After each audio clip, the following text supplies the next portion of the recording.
चल अच्छी हो।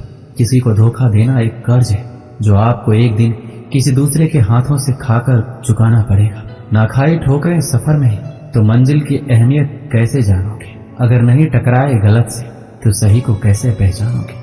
हम भी कमाल करते हैं ना, उम्मीद इंसान से लगाकर सिकवे भगवान से करते हैं। हर जलते दिए तले अंधेरा होता है, हर रात के पीछे एक सवेरा होता है। लोग डर जाते हैं मुश्किलों को देखकर, पर हर मुश्किल के पीछे सफलता का सवेरा होता है। लोग हमेशा उस समय यकीन तोड़ते हैं जब हम उनकी वफादारी की मिसाल दे रहे होते हैं। जब होगी तेरी जरूरत तुझे पहचान लेंगे लोग। ये शहर है, यहाँ ऐसे ही जान पहचान नहीं होती। लोग कहते हैं अच्छे दिल वाले हमेशा खुश रहते हैं, पर मेरे ख्याल में एक दिन एक अच्छा दिल लगभग हमेशा ही चोट खाता है, क्योंकि वो दूसरों से बस अच्छे बर्ताव की उम्मीद रखता है। जीवन को इतना शानदार बनाओ कि आपको याद करके किसी निराश व्यक्ति की आंखों में भी चमक आ जाए। जीवन में दो तरह के लोग नाकाम होते हैं, पहला जो सोचते हैं लेकिन करते नहीं, और दूसरा जो करने से पहले सोचते नहीं। दुनिया सिर्फ उन्हीं के हालचाल पूछती है जो पहले से ही खुश है। जो तकलीफ में हो उनके लिए तो मोबाइल नंबर भी खो जाते हैं।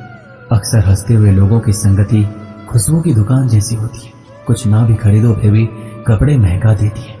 यहाँ नादानी भी सच में बेमिसाल है, अंधेरा दिल में है और दिए मंदिरों में जलाते हैं। कर्म का थप्पड़ इतना भारी और भयंकर होता है कि हमारा जमा हुआ पुण्य कब खत्म हो जाए ये पता नहीं चलता। पुण्य खत्म होने पर समर्थ राजा को भी भीख मांगनी पड़ती है। इसलिए कभी किसी के साथ छल कपट करके किसी की आत्मा को दुखी ना करें। वक्त, दोस्त और रिश्ते ये वो चीजें हैं जो हमें मुफ्त मिलती है, मगर इनके बेशकीमती होने का एहसास तब होता है जब ये कहीं खो जाती है। किसी भी रिश्ते को तोड़ने से पहले एक बार अपने आप से जरूर पूछ लीजिएगा कि आज तक उस रिश्ते को क्यों निभा रहे थे। रिश्ता अगर मजबूर हो तो वो रिश्ता ज्यादा दिन तक नहीं टिकता, इसलिए रिश्ते को मजबूर नहीं मजबूत बनाइए। जो रिश्ता हमको रुला दे उससे गहरा रिश्ता कोई नहीं।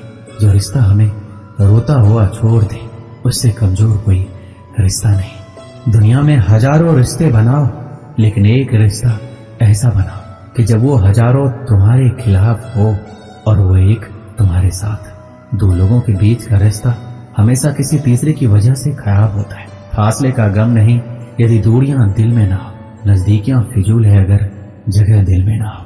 हमारी गलतियों से टूट ना जाना, हमारी शरारत से कभी रूठ ना जाना।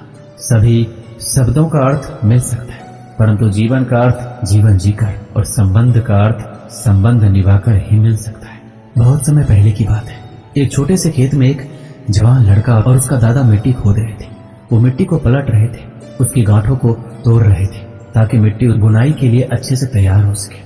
उस काम में काफी कड़ी मेहनत थी, लेकिन उनके सभी प्रयास एक अच्छी फसल प्राप्त करने के लिए आवश्यक थी। बूढ़ा आदमी अपने 70 की उम्र में भी अच्छी तरह से कड़ी मेहनत कर रहा था।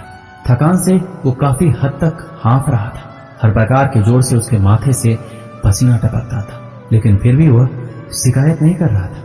उसका पोता जो महज 17 साल का था, तंदुरुस्त और ताकतवर, वह मिट्टी को पलटने और गांठों को तोड़ने में लगी मेहनत और ताकत के लिए कोस था।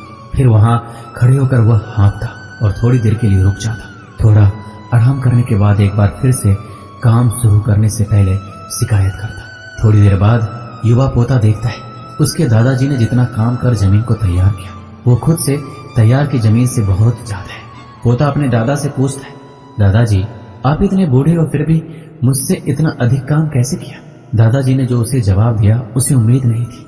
जब हम किसी काम को मुश्किल मानते हैं और उसके बारे में ज्यादा सोचते हैं तो सच में मुश्किल हो जाता है, और हम बिना सोचे उसे करते हैं और करते ही रहते हैं तो वो आसान हो जाता है। पोता थोड़ा अचंभित हो जाता है, इसलिए दादाजी अपनी बात जारी रखते हैं। जब हम अपना समय ये सोचने में बिताते हैं कि कोई काम कितना कठिन है और अभी कितना सारा बाकी है, तब हमारा मन बहाने बनाने लगता है। इन सभी चीजों के बारे में सोचना अपने स्वयं के विचारों के बवंडर में फंसना ही है। उस काम को ये हमारे लिए कठिन बना देता है। इसलिए समझदारी इसी में है कि वास्तविक रूप से ही पहली बार में शारीरिक कार्य किया जाए। जब आप तय किए काम के बारे में ज्यादा सोचते हैं और अपने दिमाग को नकारात्मक विचारों पर ध्यान केंद्रित करने की अनुमति देते हैं, तब आपकी गति उस काम को करने के लिए अपने आप धीमी होती जाती है। अगर आप किसी भी काम के दौरान सकारात्मकता बनाए रखते हैं तो आपको तुरंत उस काम को शुरू करना चाहिए। और अगर देखना और सोचना है तो जितना आप आगे बढ़े, यानी कि जितना काम आपने अच्छे से खत्म कर लिया उसे देखें, ना कि जो बाकी है उसके बारे में विचार करें। ऐसा करने से एक सुखद और सकारात्मक एहसास आपको उस काम को लगातार करते रहने की ऊर्जा देता रहेगा। दोस्तों, इस वीडियो में बस इतना ही। मिलते हैं अगले वीडियो में। अपना ख्याल रखिएगा। जय श्री कृष्ण।